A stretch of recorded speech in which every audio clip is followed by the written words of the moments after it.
The soft hum of the air conditioning in my office was a stark contrast to the storm of thoughts swirling in my mind. I'm Emma, a 28-year-old lawyer. My life now feels like a world away from the chaos of my childhood, a past I've kept locked up, even from those I love most. The quiet of my office was abruptly broken by the ringing of my phone. An unknown number flashed on the screen, but there was something unnervingly familiar about it. With a steadying breath, I picked up.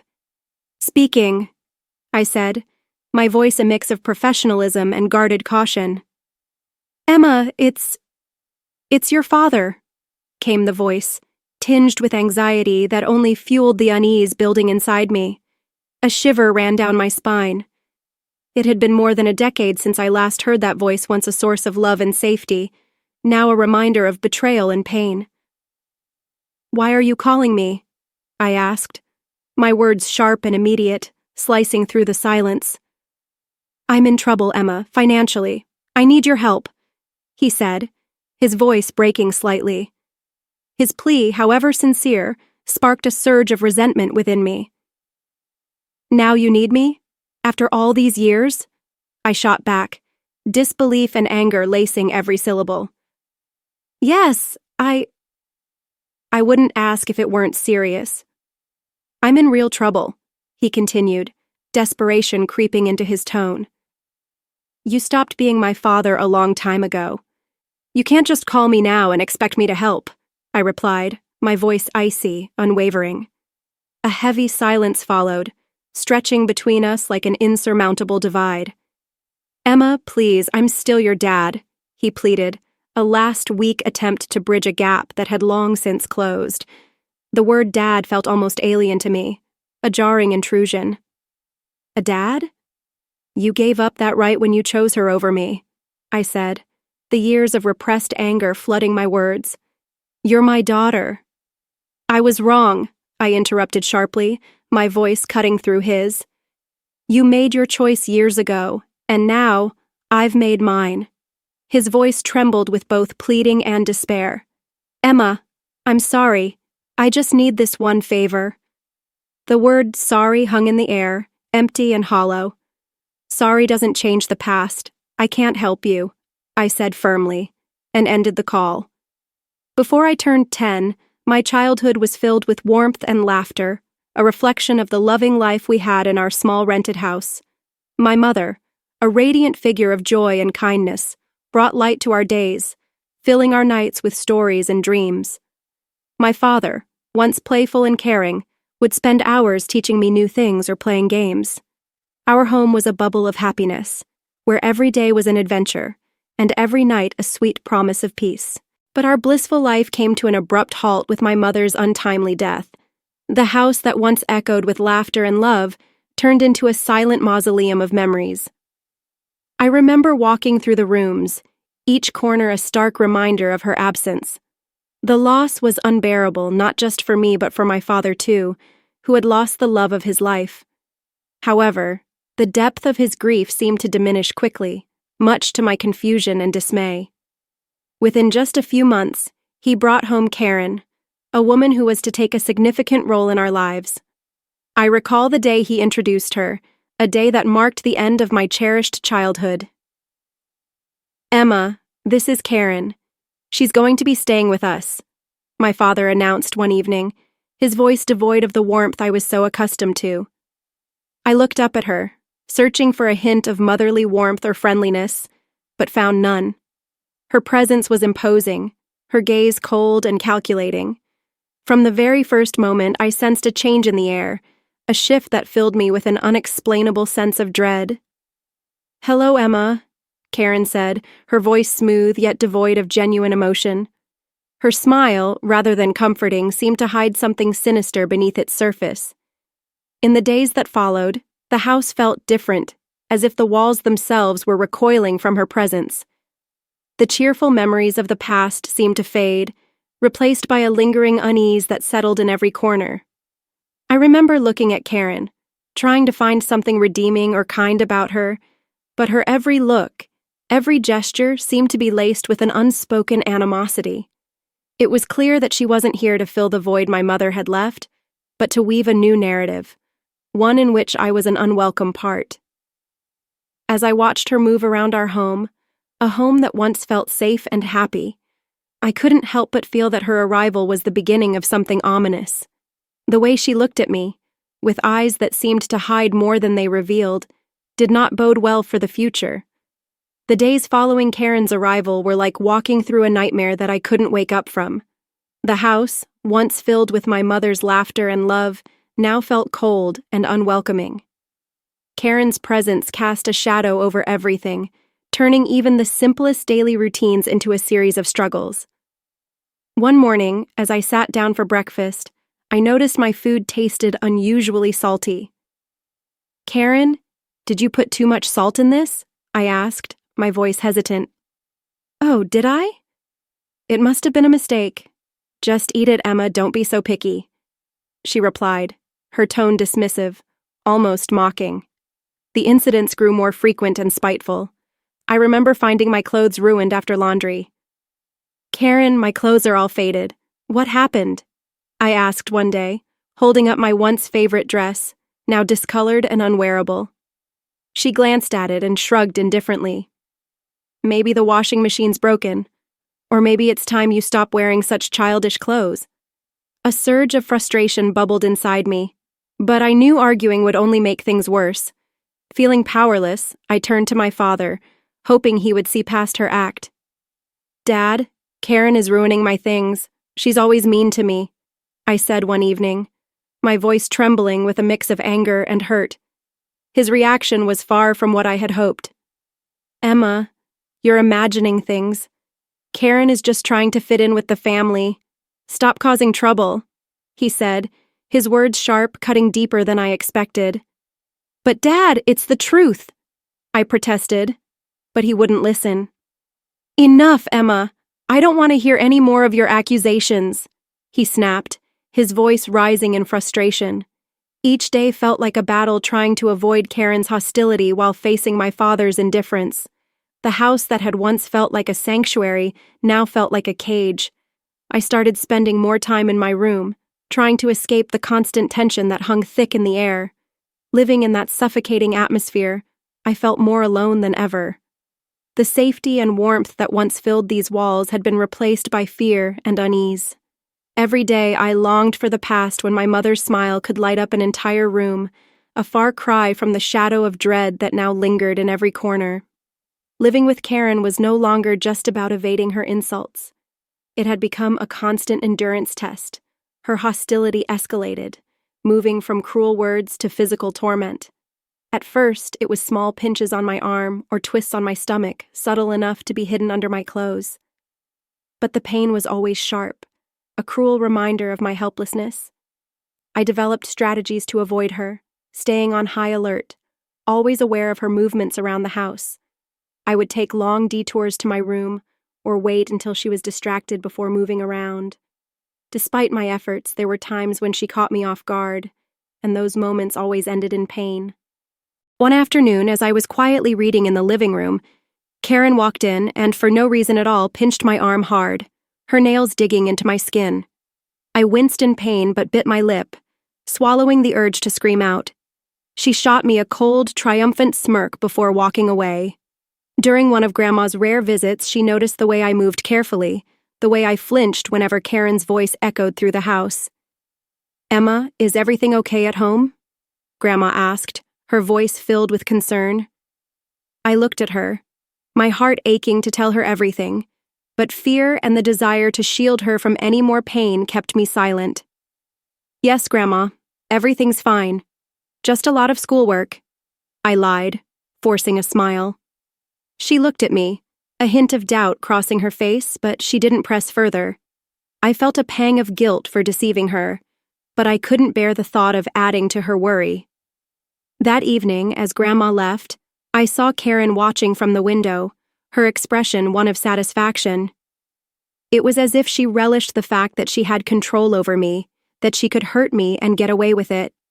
Her triumphant look was a clear message that she was the one in power, and I was just a helpless player in her twisted game. I retreated to my room, feeling trapped in a cycle of abuse and silence. The physical pain from Karen's pinches and twists was bearable compared to the emotional turmoil I felt.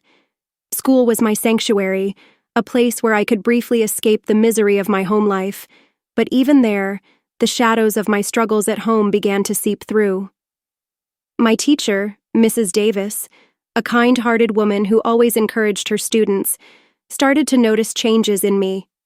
One day, as I was handing in my homework, she gently grabbed my wrist, her eyes drawn to the bruises on my arm. "Emma, what happened here?" "These look like bruises," she said, her voice laced with concern.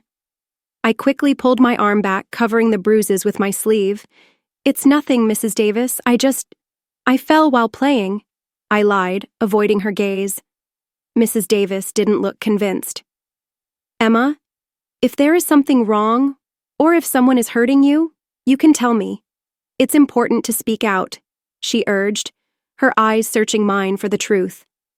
I wanted to confide in her, to tell her everything about Karen and how I lived in constant fear, but the words wouldn't come. Instead, I forced a smile. "Really, Mrs. Davis, I'm fine. It was just a silly accident." She gave me a long, thoughtful look, then nodded slowly. "All right, Emma, but remember, my door is always open. You're not alone," she said, giving me a reassuring smile. I nodded, feeling a lump form in my throat. Her kindness made it all the more difficult to maintain the facade that everything was all right. As I walked home that day, Mrs. Davis's words echoed in my mind. I felt a mix of gratitude for her concern and a deep sense of loneliness from carrying my burdens alone. The thought of revealing the truth about my life at home was terrifying. I feared the consequences, what Karen might do if she found out I had told someone. That night at dinner, I was quiet, lost in thought about Mrs. Davis's offer to help. Karen noticed my silence. "Why so quiet tonight, Emma?" "Cat got your tongue?" she asked in a mocking tone. I just shook my head and continued eating, trying to make myself as small and unnoticeable as possible. After dinner, as I lay in bed, the reality of my situation felt more overwhelming than ever. Mrs. Davis's concern had shown me that people did care, yet the fear of what revealing the truth might bring kept me silent. I was caught between the desperation to tell someone and the fear of Karen's retaliation, a balancing act that I navigated every day. The day my teacher, Mrs. Davis, decided to involve my father was a day filled with anxiety and dread for me. I sat in the principal's office fidgeting nervously, my mind racing with fear about how my father would react. When he finally arrived, his face was set in a stern expression, his eyes betraying a mixture of irritation and embarrassment. "What's going on, Emma? Why am I being called to your school like this?" he demanded, his voice sharp as he walked in. I glanced at Mrs. Davis, searching for even a hint of support. Swallowing hard, I tried to steady myself. "Dad, Mrs. Davis She saw the bruises," I stammered, feeling the weight of his gaze pressing on me.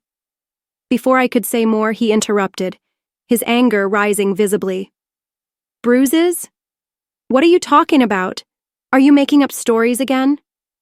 Mrs. Davis stepped forward, her voice firm yet measured. "Mr. Smith, I'm concerned about Emma's well-being. The bruises on her arm don't appear to be accidental. We need to address this." My father's face darkened, his anger growing more intense. "She's perfectly safe at home. Emma, are you spreading lies about our family?" His words hit me like a blow, and I felt his disappointment in every syllable. The tears I had been holding back began to fall. "It's not lies, Dad. Karen, she's been hurting me," I managed to get out, the truth finally spilling from my lips. His reaction was one of utter disbelief. "Karen? That's ridiculous. She's done nothing but be kind to you. I won't have you slandering her like this." "But Dad, it's the truth," I cried out, desperate for him to understand, to believe me. He stood up abruptly, his patience clearly at its limit. "Enough of this. Tell Mrs. Davis you made it all up." I turned to Mrs. Davis, my voice trembling as I repeated his words. She gave a brief nod, her face unreadable, and said nothing. When we got home, he locked me in my room without another word. Through the door, I could hear Karen's voice dripping with feigned concern. "I told you she's just seeking attention," she said. I sat on my bed, a deep sense of isolation and despair washing over me. The one person I had thought would always protect me had turned his back. The walls of my room, which once felt like a refuge, now felt like the confines of a prison. I lay there, reflecting on everything that had happened. The pain of the physical abuse was nothing compared to the emotional agony of being disbelieved and punished by my own father. It was a brutal realization that the very person who should have loved and protected me unconditionally was now the one causing me the most pain. The days that followed my confinement in my room were some of the darkest I had ever known. Trapped and completely alone, I began to realize that my only hope might lie in my grandmother, my father's mother. She had always been kind and affectionate, but I had never wanted to burden her with my troubles at home. One evening, when I was certain Karen and my father were preoccupied, I found the courage to call my grandmother. My hands trembled as I dialed her number. "Hello?" Her familiar, warm voice came through the phone, instantly soothing my frayed nerves. "Grandma, it's me, Emma," I said, doing my best to keep my voice steady. "Emma, my dear, how are you?" she asked, her tone full of genuine concern. Tears welled up in my eyes as I replied, "Grandma, I need help. Can I come and stay with you for a while?" There was a moment of silence on the other end. "What's wrong, Emma? Did something happen?" I took a deep breath, the words rushing out. "It's Karen. She's been hurting me, and Dad won't believe me. I don't know what to do." I could hear the concern in her voice as she quickly responded, "Of course, my dear, you come right over. I'll take care of this." The next day, my grandmother arrived. She was a small woman, but her presence filled the room. She confronted my father with a strength that surprised me. "John, I'm taking Emma with me. She's not safe here," she declared firmly. My father, taken aback, tried to protest. "Mom, you can't just take her. She's my daughter." "Your daughter, whom you failed to protect?" she countered sharply. "I won't stand by and watch her suffer." Karen tried to intervene. "She's just a child making up stories. You can't believe her over us." Grandma turned to Karen, her eyes steely. "I know a scared child when I see one. Emma is coming with me, and if you try to stop me, I'll take this matter to the authorities." My father, realizing he was defeated, didn't put up any further resistance. As I gathered my things, I saw Karen's expression change from defiant to defeated. Leaving the house with my grandmother, I felt a weight lift off my shoulders. For the first time in months, I felt safe. The car ride to Grandma's was quiet, but her presence provided a sense of comfort that eased my anxiety. When we arrived, she turned to me with a reassuring smile and said, "You're safe now, Emma. You don't have to worry anymore." In my grandmother's home, I found the love and security that had been absent in my life for so long. It was a haven, a place where I could finally heal and regain my strength. The contrast between the warmth of her nurturing home and the coldness of my father's house was undeniable. For the first time in what felt like forever, I could breathe again, free from the constant fear and anxiety that had ruled my days. Years passed since I left my father's house to live with my grandmother, and her home had become my sanctuary, a place where love and care were abundant. But, as time does, it brought inevitable change. My beloved grandmother passed away, leaving a void in my heart that seemed impossible to fill. At the funeral, my father and Karen arrived, their faces painted with exaggerated sorrow, though their eyes gleamed with poorly hidden eagerness. It was painfully clear they were more interested in what they might gain from her passing than actually mourning her loss. After the funeral, as we gathered at my grandmother's house, Karen wasted no time in making her intentions clear. "Well, Emma, I suppose you'll be finding a new place to live now? This house and everything in it belongs to your father now," she said, her voice barely concealing her glee. My father nodded in agreement, his eyes scanning the room as though already planning how to take control of the property. I couldn't help but smile, a reaction that seemed to confuse them. "Actually, that's where you're wrong," I said, the confidence in my voice surprising both of them. "What do you mean?" my father asked, his expression shifting to one of confusion. I took a deep breath, savoring the moment before delivering the news. "Grandma left a will. She left the house and a substantial amount of money to me," I explained, watching as their expressions shifted from confusion to shock. But you're just a child. I'm your father. I should be in charge of any inheritance you receive," my father stammered, his entitlement clear in every word. Karen piped in, her voice shrill and defensive. "Yes, until you come of age, your father will manage your property. What a nice arrangement for you, I'm sure." Their reactions were almost laughable. "You don't give a damn about me. You didn't even wish me a happy birthday." "I turned 18 a month ago," I said, the words coming out with a calm but powerful finality. "I'm legally an adult now. I make my own decisions." My father's expression shifted from shock to anger, then to a kind of desperate pleading. "Emma, you can't do this. We're your family." I looked at them, the weight of years of pain and abandonment pressing heavily on my chest. "You stopped being my family a long time ago," I said, my voice unwavering. Karen stepped forward, her tone now pleading. "At least let us stay in the house. We have nowhere else to go. Our lease isn't extended yet." I shook my head firmly. "This is my house now. You'll need to find somewhere else." As they left, the weight of years of neglect, betrayal, and hurt seemed to lift from my shoulders. I stood in the house that was now mine, a house filled with the memories of my grandmother's love. A profound sense of closure settled in my chest. The echoes of the past, my father's call, his betrayal still lingered. But in that moment, sitting in the house that now represented freedom, I felt a sense of strength rising within me.